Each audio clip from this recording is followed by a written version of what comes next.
শ্রী কৃষ্ণ চৈতন্য নিত্যানন্দ সহদিত গুণদয়ে পুষ্পবন্ত চিত্র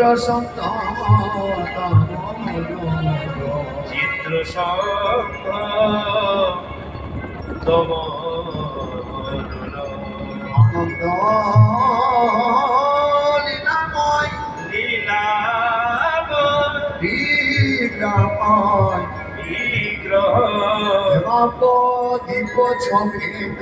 দীপ ছবি সুন্দরায় তস্মৈ শ্রী কৃষ্ণ চৈতন্য চন্দ্রায় নমো নমো। শ্রদ্ধেয় মাননীয় সাধুগুরু বৈষ্ণব ভক্তমণ্ডলের ভক্তিমতী মায়েদের চরণে অদ্বৈত দাস বাবাদের কোটি কোটি দণ্ডমান করুন।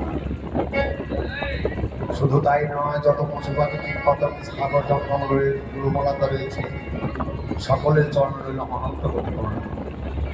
এই জগতে আমার মধ্যে কিছু নেই গো, তবু আমার ক্ষুদ্র সম্প্রদায় ইনাদেরও রইল আপনাদের চরণ অনন্ত কোটি। তবে হরি কথা কৃষ্ণ কথা সম্বন্ধে না আছে বিদ্যা, না আছে বুদ্ধি, না আছে ভাষা জ্ঞান, না আছে শক্তি, না আছে সামর্থ্য।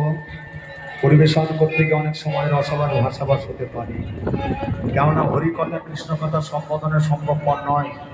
মহাজন বললেন তিনাদের পূর্বজন্মে সুকৃতি আছে, সাধুগুরু বৈষ্ণব ভক্তমণ্ডলী ভক্তিমুক্তি মায়েদের কৃপা আছে, তিনাদের পক্ষে সম্ভব নচেত অসম্ভব। মহাজনে বললেন অসম্ভব সম্ভব হয়।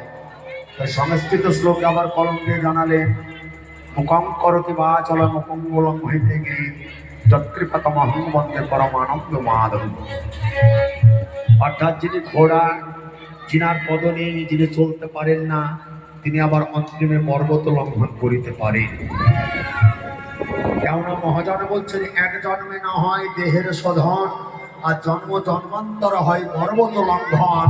তাই হরি বল হরি বল হরি বল হরি বল। এক জন্মে না হয় দেহের শোধন, জন্ম জন্মান্তর হয় পর্বত লঙ্ঘন। দেখুন এই দেহের শোধন কেমন করে হবে?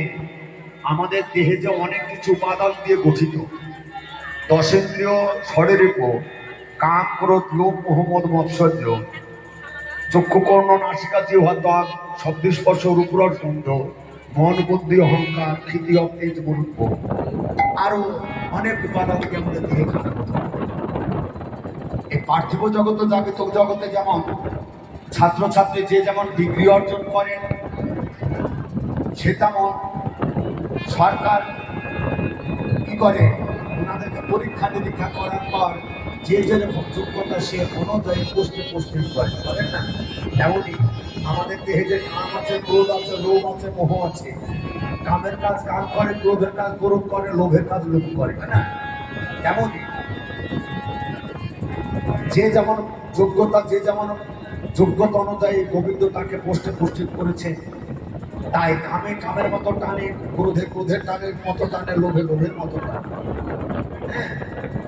কিন্তু দেহের রাজা হচ্ছে মন, যার শক্তির পরিমাণ বেশি হয়ে যায় মন সেদিকেই ঘটে যায়। তাই এতে 84 লক্ষ জনে ভ্রমণ করে প্রতিটি জন্মের তিনটি ধর্ম সঞ্চিত পূর্ণতার ফলে আমরা পুনর্জন্ম দুর্লভ জন্ম পেয়েছি। এই জন্ম এক জন্মের সাধনার বস্তু নয়, দৃষ্টান্ত না দিলে সিদ্ধান্ত পৌঁছানো যায় না। এই যে আপনারা জাগতিক জগতে পার্থিব জগতে পাহাড় পর্বতগুলি দর্শন করছে, এটা 1 বছর 2 বছর নয়, লক্ষ লক্ষ বছর সঞ্চিত হতে হতে বিন্দু বিন্দু বিন্দুতে সিন্ধুতে পরিণত হয়েছে। তেমন 84 লক্ষ জনে ভ্রমণ করে প্রতিটি জন্মের বিন্দু বিন্দু কিঞ্চিত কিঞ্চিত সঞ্চিত ধর্ম পূর্ণতার ফলে এই মানব জনম দুর্লভ জনম। তাই গৌর প্রেমানন্দে হরি বল হরি বল হরি বল হরি বল। মহাজন বলছেন কৃষ্ণ এই মানব জনম হচ্ছে একমাত্র কৃষ্ণ ভজনের জনম, এই মানব জনম হচ্ছে একমাত্র কৃষ্ণ সাধনার জন্ম। তাই আমাদের কলিযুগের সর্বশ্রেষ্ঠ ভক্ত হলেন 3 জন, ভক্ত হরিদাস, ভক্ত প্রহ্লাদ আর ধ্রুব মহারাজ। কেন? ইনাদের পূর্বজন্মের স্বীকৃতি ছিল বলে। দৃষ্টান্ত না দিলে সিদ্ধান্তে পৌঁছানো যায় না। আমরা সংসার যেমন পরিচর্যা করে কিঞ্চিত কিঞ্চিত অর্থ আমরা ব্যাংকে জমা রাখি। কেন কেন? এই কারণে যে ভবিষ্যতে দেহ যখন অচল হয়ে যাবে, অসাড় হয়ে যাবে, ব্যাংকে অর্থ জমা রাখলে তবেই সে আস্বাদন করা যাবে। কারণ দেহ যখন শক্তি থাকে তখন চলে শক্তির জোরে, আর দেহ যখন শক্তি কমে যায় তখন চলে পয়সার জোরে, তাই না? এমনই শাস্ত্রে বলছে দিনের পরে হয় রাত আর রাতের পরে হয় সকাল, একই রকম চাই না চিরকাল। তাই গৌর প্রেমানন্দে হরি বল হরি বল হরি বল হরি বল হরি বল। এই পার্থিব জগতে যেমন ভবিষ্যতের জন্য ব্যাংকে অর্থ জমা না রাখলে যেমন অন্তিমকালে তুলে আস্বাদন করা যায় না, তেমনি পূর্বজন্মের স্বীকৃতি না থাকলে, পূর্বজন্মের কৃপা না থাকলে এই জন্মে সেটা আস্বাদন করা যায় না। তাই গৌর প্রেমানন্দে হরি বল হরি বল হরি বল। তাই ভক্ত প্রহ্লাদ ধ্রুব মহারাজ ৭ম বছর ৭ বছর বয়সে কৃষ্ণ প্রাপ্তি হয়েছিল। জয় রাধে। তাই শাস্ত্রে বলছেন গুরু কৃষ্ণ বৈষ্ণব একই সমান, আর গুরুরূপে কৃষ্ণ কৃপা করেন ভগবান। যদি ভক্ত কৃপা হয়ে থাকে ভগবান কৃপা অনায়াসে হয়ে যায়, নররূপী গুরু কৃপা হলে গোবিন্দ কৃপা আপনা-আপনি হয়ে যায়, আর বৈষ্ণব কৃপা হলে শ্রীবিষ্ণু নারায়ণ কৃপা হয়ে যায়। তারপরে সাধুগুরু বৈষ্ণব ভক্তমণ্ডলী ভক্তিমতী মায়েরা পশুপাতি কীটপতঙ্গ বলবো না, আপনারা যেখানে যে অবস্থায় আছেন না কেন সেখানে হইতে আপন সন্তান মনে করে, আপন জঠরের সন্তান মনে করে কিঞ্চিৎ চরণ ধরে কৃপাদৃষ্টি পরিসর করবেন।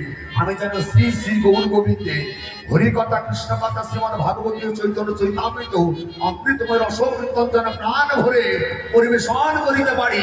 যাই যাই শ্রী গুরু প্রেমানন্দ তাই গৌর হরি বল হরি বল হরি বল।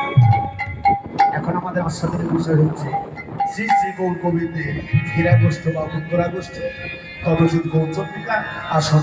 আমরা গৌরচন্দ্রিকা আস্বাদন করে অপ্রাকৃত মধুময় শ্রীরাম বৃন্দাবনে পৌঁছে যাব।